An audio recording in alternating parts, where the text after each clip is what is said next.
Hello everyone.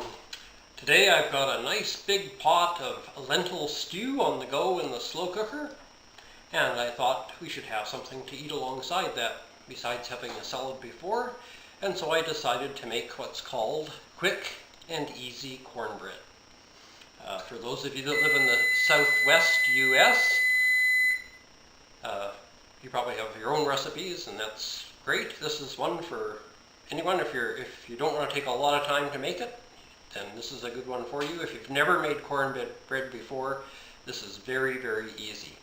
I've already taken the liberty to go ahead and pre-grease an 8x8 Pyrex dish to put the cornbread in. I've preheated my oven to 400 degrees Fahrenheit, and now it's time to mix our ingredients.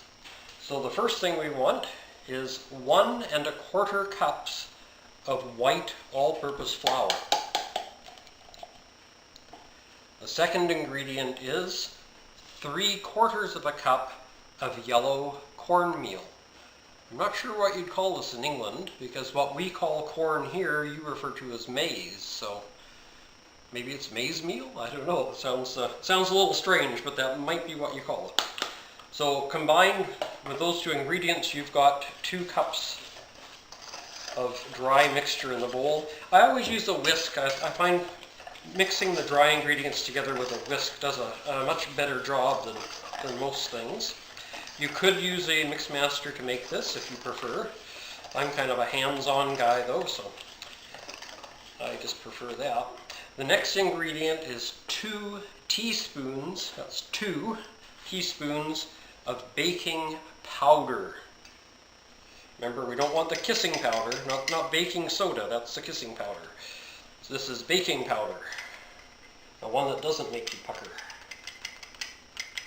And being it calls for 2 teaspoons, you want to make sure you get the 2 teaspoons in there, which doesn't seem to want to come out of the bowl for me for some reason.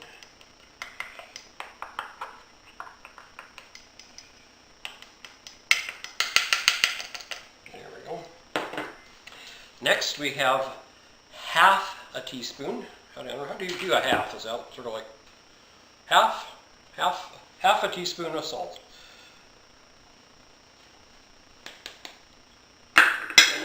And again, we want to whisk that all together well. Make sure it's blended all the way through. It'll look kind of funny if the baking powder was only in half the mix and you baked it and only half the cornbread rose. But if you use this, get it all blended well together, everything should come out even. There we go. Now the next dry ingredient, must be whisking too hard, my whisk is getting a little bent in, is, as I recall, let me just double check here, 1/4 cup of sugar. Add that to the mix. And whisk that in well.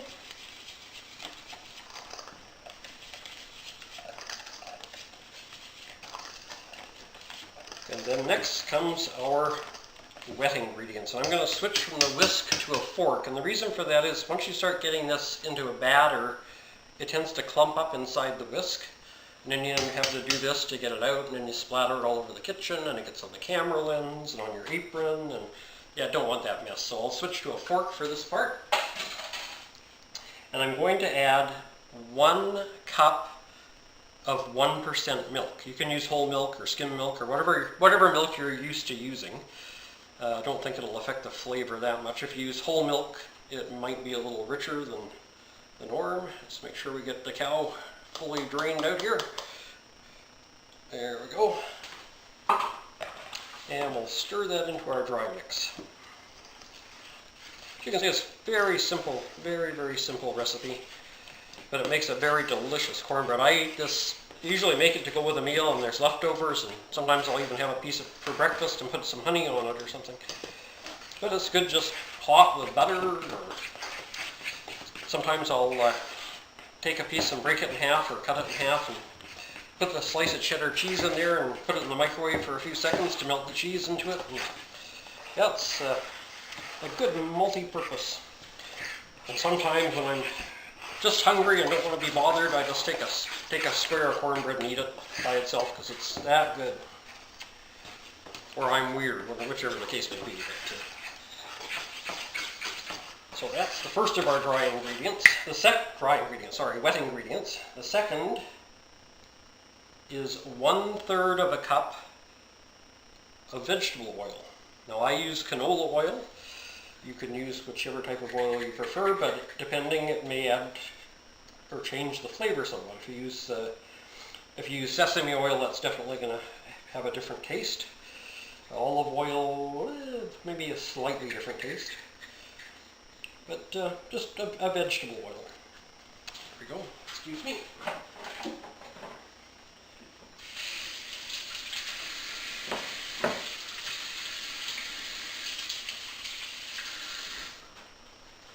When you use your finger for a spatula, then you have to wash your hands. That's the rule. I always wash my hands before I start, and may wash my hands several times during, and always wash my hands after.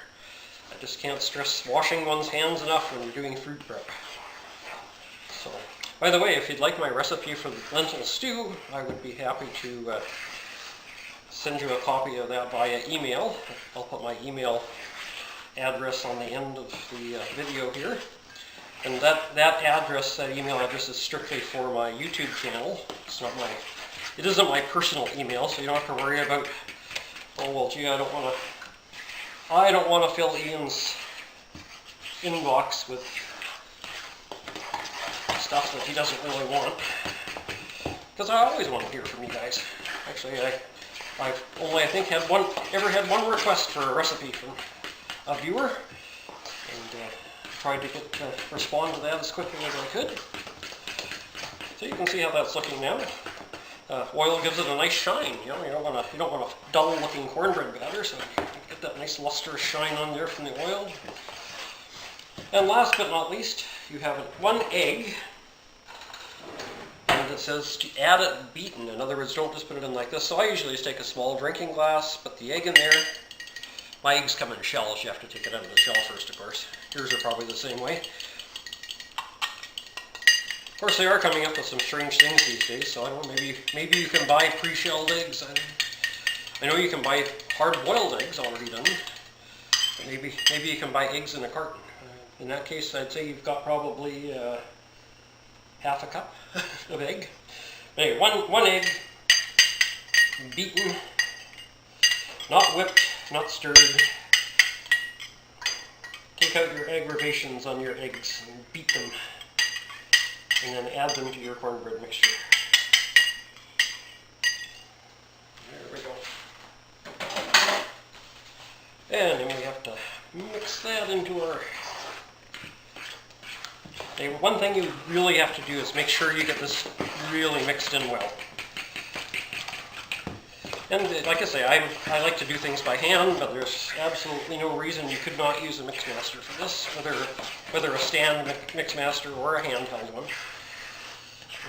Don't know if an electric whisk would work. I think never tried that one. So somebody that's out there that's brave and wants to experiment, you could try doing it with an electric whisk, but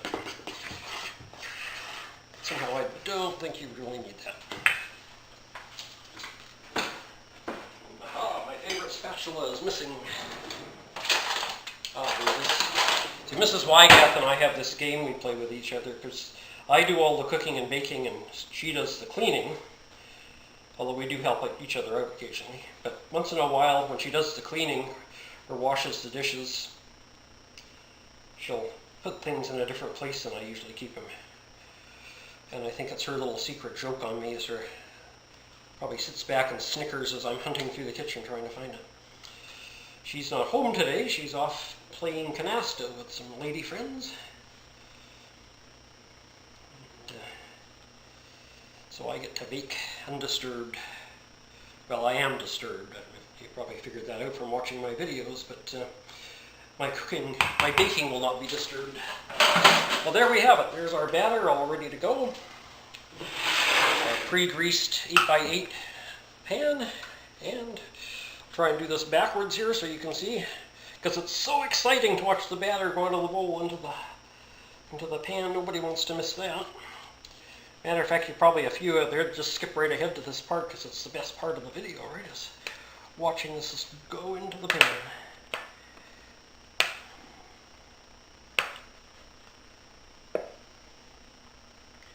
And I know some of you are saying, why is this YouTube channel named Ian the Cat? Shouldn't it be Ian the Nut? Well, it probably should be, but I like my cat, so I thought I'd give him his own little picture on YouTube. Alrighty, I want to get every last little bit of this because, you know, somebody might go hungry if they don't get that extra little bit of cornbread. Can't have that.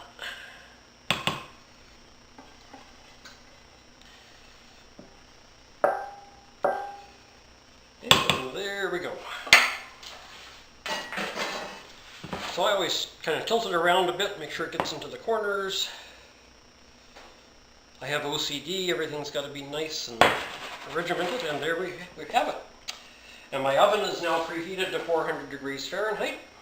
So we will pop this in the oven for 20 to 25 minutes. Being I've done this before and I know my oven, I know that my oven takes 25 minutes. I would suggest if this is your first time that you might want to try it in your oven and try it at 20 minutes and then check it and see if it's done. Just use a toothpick, or if you have a probe, you can check it that way. If you don't have one of these are wonderful little gadgets. You can buy them at any baking store. Stokes. I can't think of the one. There's a big one in the States I really like. When I go down there, I usually check it out. But most stores that carry baking items will have these probes for checking your cakes and that. And it's a lot nicer than having a toothpick all the time. So I don't bother with that on my cornbread anymore because I've done it enough times that I know that 25 minutes and it will be done. So I'm going to put you on pause because... And we are done. Our 25 minutes is up. Turn off the oven. Always remember to turn off the oven unless you like big electric or gas bills. And voila, we have easy, quick cornbread. So it's nice. You take it right out of the oven. You can take a knife, cut it into squares. Now, I was never good at geometry, so you'll notice my squares aren't exactly square. But my family have never complained when they were eating it, so we'll go for quality over, or quantity. Oh, well, I don't know what it is. We'll go for taste over precision. Now, what's nice is we can take that, bring this right over here. We have a nice homemade bowl of lentil stew. You can garnish that with a bit of cheddar cheese if you like. If you really want to get fancy, you could put a sprig of parsley on it. Back in the bowl. And then just serve that right up with a nice hot fresh square of cornbread. It's so hot it's falling apart. If you let it cool a little bit before you serve it, it won't fall apart like that. But it usually is fairly easy to break in half, and you can serve it with butter or without. And there you have a nice, easy, quick, delicious meal. Well, I guess the lentil stew is not so quick, but it doesn't take long to put together, and then the rest of the work's done by the slow cooker. So I actually put it together last night, turned it on this morning, and when my wife gets home from cards, we'll sit down and have a lovely meal. So I hope you've enjoyed this, you found it helpful. As you go through, you'll notice I will put the measurements, or have put the measurements at the bottom of the video, so if you want to write them down as you go, or if you'd rather just watch and enjoy the video, you feel free to email me at my email address and ask for a printed copy. No, not a printed copy, a printable copy of the recipe, and I would be happy to oblige you by sending that to you. Hope you've enjoyed this recipe. Again, it's called Quick and Easy Cornbread. Very simple to make. Even if you are good at burning water, I think you could probably pull this one off without too much difficulty. All right, take care, my friends. Stay safe, and God bless.